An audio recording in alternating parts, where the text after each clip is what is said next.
গেলাম।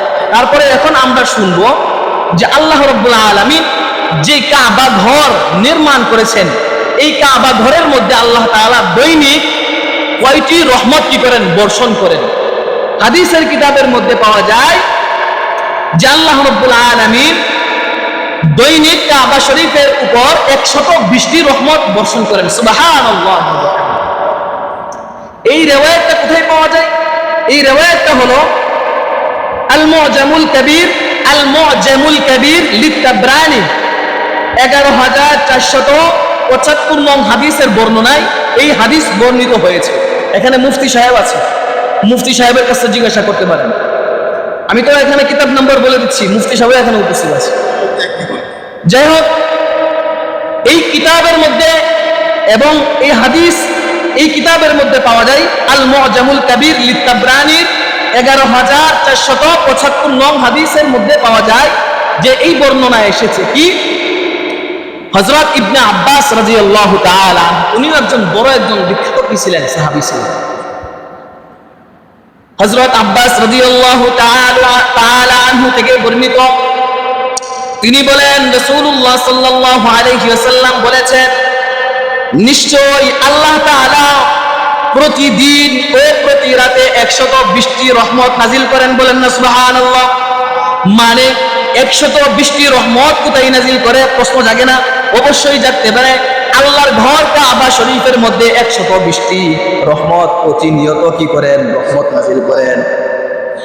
তার মধ্যে হলো যে 120টি রহমত নাজিল করেন, তার মধ্যে হলো 60টি হলো যারা তাওয়াফ করে, যারা আল্লাহর ঘর, যারা হজ্জের উদ্দেশ্যে এবং উমরার উদ্দেশ্যে যায় এবং কি করে যারা মক্কায় অবস্থিত, তারা না শুধু বিশ্বের সকল মুসলমান যখন ওই কাবা ঘরকে যখন কি করে তাওয়াফ করে, যারা তাওয়াফ করে তাদের জন্য তাদের জন্য 60টি রহমত কি করেন, রহমত নাজিল করেন। সুবহানাল্লাহ।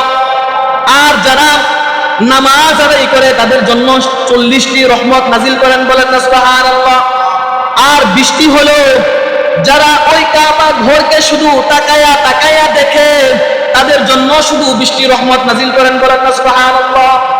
তাহলে 120টি কি করলাম, পাইলাম। ঠিক আছে, 120টি রহমত কি করেন, রহমত আল্লাহ তাআলা কি করেন, নাজিল করেন।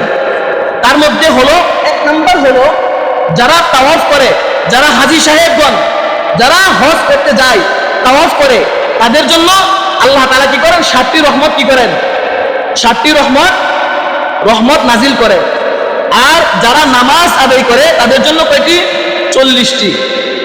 আর যারা শুধু তাকায়া থাকে, শুধু কি করে তাকায়া থাকে, এসে হজ করতে যাক বা ওই জায়গায় আছে অবস্থান করতেছে, অনেক প্রবাসী ভাই আছে যে কাবায় কি করে, কাবা শরীফে কাজ করতেছে বা আশপাশে কি করে, হেরামের আশপাশে কি করে কাজকর্ম করে, এরকম যারা আছে শুধু আল্লাহর ঘর শুধু কি করে তাকায় দেখে, তাদের জন্য আল্লাহ তাআলা 20টা রহমত কি করেন, রহমত নাজিল করেন। সুবহানাল্লাহ। কত ফজিলতপূর্ণ জায়গা। আল্লাহু আকবার। আল্লাহ তাআলা আমাদের সকলকে যাওয়ার তৌফিক দান করুন, আমিন। তাহলে আমরা কি পাইলাম, এটা জানতে পারলাম যে আল্লাহ তাআলা দৈনিক কাবা শরীফের মধ্যে 120টা রহমত কি করেন, রহমত বর্ষণ করেন বা নাজিল করেন।